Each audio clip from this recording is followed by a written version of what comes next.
In the fall of 2013, Santa Cruz, California was the kind of place that made you believe the American dream was still running at full speed. Surfers, tech money, boutique restaurants, and one of the most beautiful natural harbors on the West Coast. Docked in that harbor was a 46-foot yacht called the Escape, and it belonged to a man who seemed to have built exactly the kind of life the name suggested. A man who had started from nothing in the Midwest, worked his way up through some of the biggest companies in the world, moved his family to a $3 million home in Santa Cruz, and rewarded himself with a boat full of the finest technology money could buy. His name was Forrest Hayes, and what happened on that yacht on the night of November 22, 2013, would eventually expose a double life that cost him everything and lead investigators to one of the most disturbing cases Silicon Valley has ever seen.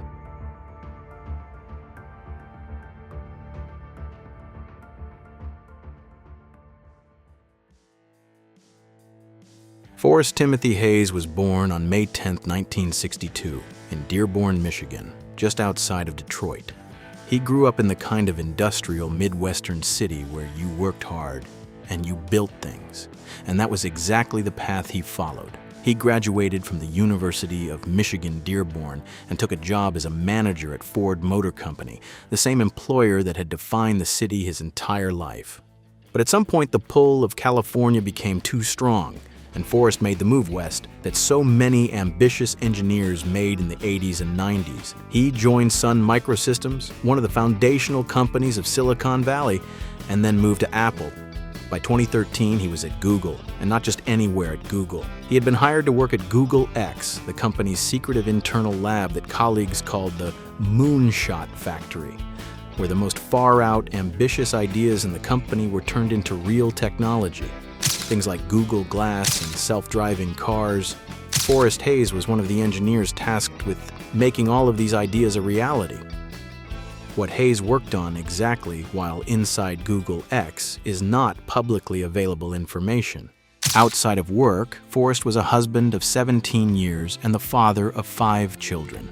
He lived in an affluent neighborhood in Santa Cruz and spent his free time on the water, on the Escape, the yacht he had outfitted with roughly $200,000 worth of technology, including a leather ceiling, an $8,000 captain's chair, and a sophisticated high-definition security system he had installed so he could monitor a recent renovation of the boat remotely from his phone. He was, by every measure anyone could see, a man at the absolute peak of his life.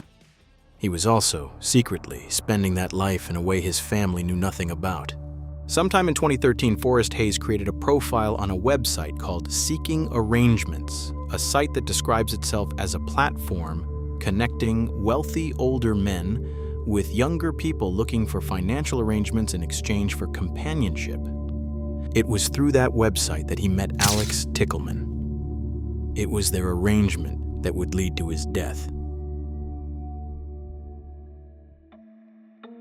Alix Catherine Tichelman was born in Canada in 1987, but grew up in the affluent suburbs of North Atlanta, Georgia, where her father Bart was a tech executive and her mother Leslie Ann raised her and her younger sister Monica in a comfortable home. She was described by people who knew her growing up as smart and athletic, and a tomboy who won writing awards, played sports, and had a bright personality. But something shifted during her teenage years. She developed eating disorders, began using drugs, and spent time at the Hyde School, a boarding school in Bath, Maine. She attended Georgia State University for 2 semesters, studying journalism before dropping out. By her early 20s, she had relocated to San Francisco, where she worked as an exotic dancer at clubs, began modeling for explicit magazines under a pseudonym, and had started describing herself online as a high-end escort with over 200 client relationships. She wrote poetry on her Facebook page, much of it revolving around dark subject matters. In early 2012, Alix began dating a man named Dean Riopel, a 53-year-old Atlanta club owner who was also the lead singer of a rock band called the Impotent Sea Snakes, known for outrageous stage shows. Rio Pell owned the Masquerade, a famous Atlanta music venue, and lived on a ranch in Milton, Georgia, where he kept dozens of exotic monkeys that Alix adored and referred to on social media as her babies. By mid-2012, he'd given her a black and white diamond promise ring, and she posted about how blessed her life was. That stability didn't last. On September 6, 2013, Alix Tichelman was arrested at Rio Pell's Milton property on charges of battery and filing a false report of a crime. According to police, Rio Pell told officers she had been drunk and out of control at the Masquerade that night. She was taken into custody. 13 days later, on September 19, 2013, Alix called 911 from that same home and told the dispatcher that she believed Rio Pell had overdosed and was unresponsive. Rio Pell was transported to a hospital and taken off life support days later. The medical examiner found toxic levels of several drugs in his system and would rule the death as accidental. Tichelman was never charged. She moved to California shortly after to live with her parents in Folsom. And just 2 months after Rio Pell's death, she was on Forrest Hayes' yacht. Forrest and Alix had first connected through their seeking arrangement profiles. It was, according to investigators, an ongoing paid arrangement, and November 22, 2013, was not their first meeting. Tichelman, 26 years old at the time, had been carrying with her a bag of heroin, and she had entered Hayes' yacht, everything having been captured on surveillance footage. The two spoke and had some drinks. Afterwards, according to investigators, Alix would inject herself and Forrest with heroin. Footage showed him almost immediately afterwards clutching at his chest and then beginning to lose consciousness. He had been drinking and taking Valium before she arrived that evening, a combination that would make the ingested heroin almost immediately lethal. Within minutes, Forrest Hayes was dead and Alix Tichelman did not call 911.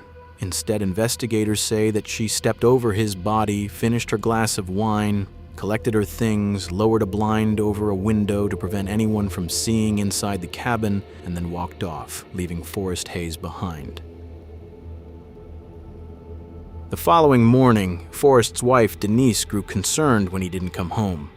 She called the captain they retained for the escape, and the captain went to the harbor and boarded the boat. He found Forrest Hayes lying in the main cabin and called 911 immediately. When investigators arrived, they found an injection mark on Forrest's arm consistent with a heroin overdose and 2 wine glasses on the table. But the boat had been cleaned in a way that didn't look accidental. Police kept the investigation quiet while they worked it from the inside. When investigators asked the yacht's captain about the security system, he told them the footage wasn't available. Investigators would pursue the footage, though, and a court order eventually revealed that the system automatically uploaded to a cloud server. 3 months after Forrest Hayes' death, investigators retrieved the footage and watched the full sequence of the night play out, and had gotten an answer as to what exactly transpired within the escape. They confirmed through Hayes' phone records and email exchanges that he and Tichelman had met multiple times before, and that this was not a first encounter gone wrong. And then investigators began tracking Tichelman on social media. They discovered that before Hayes' death, she had made online searches about how to defend oneself if accused of homicide in a drug overdose case. The lead investigating officer stated that Tichelman showed no regard for Hayes and that she had simply been trying to cover her tracks. By the spring of 2014, Tichelman was posting on Facebook that she was planning to leave California and head back to Georgia. Investigators knew that if she crossed state lines, the case could fall apart. So they launched a sting operation, building a profile on the same website Hayes met Tichelman on in the first place. An undercover Santa Cruz detective posed as a prospective client and offered Tichelman $1,000. She would show up on the agreed date at the Seascape Hotel in Northern California, and on July 4th, 2014, she was arrested. At her arraignment on July 10, 2014, she was charged with second-degree murder, destruction of evidence, and drug charges, and was held on $1.5 million bail. She pleaded not guilty. The case erupted in the media almost immediately. Outlets nicknamed her the Call Girl Killer and the Black Widow of Silicon Valley. Her Facebook page was dissected for every detail from her poetry to her magazine roles, photos with Rio Pell, and more, but the story was about to get darker. During her interrogation by Santa Cruz police, Tichelman admitted something she had never told anyone in Georgia. She said she had also given Dean Riopel heroin on the night he died, and Georgia investigators promptly reopened the Riopel case. And then it was like absolutely no way in a million years would he ever dream of going down that road and using such a drug. Just no way. Dean would never ever do that. Something never sat right about her with me or my girlfriend. It just, and especially after I heard that what happened in San Jose, I couldn't believe my ears. On May 19, 2015, before the Riopel case had been resolved, Alix Tichelman appeared in Santa Cruz County Superior Court and pleaded guilty to involuntary manslaughter and administering drugs, avoiding a murder trial entirely. Her attorney told the court that Tichelman had not wanted to put the Hayes family through a public trial and that she was sincerely sorry. She was sentenced to 6 years in state prison. She served approximately 3 years, was released on March 29, 2017, and was immediately turned over to immigration officials.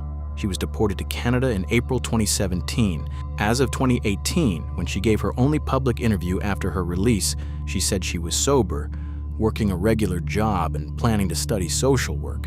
She said she had not intended to kill Forrest Hayes and that she'd been in a panic when she left the yacht, and that the police had misrepresented what had occurred.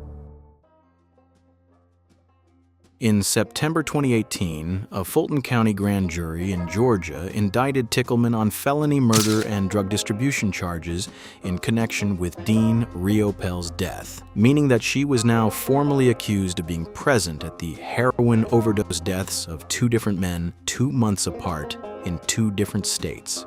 Fulton County District Attorney Paul Howard announced his office would seek her extradition from Canada.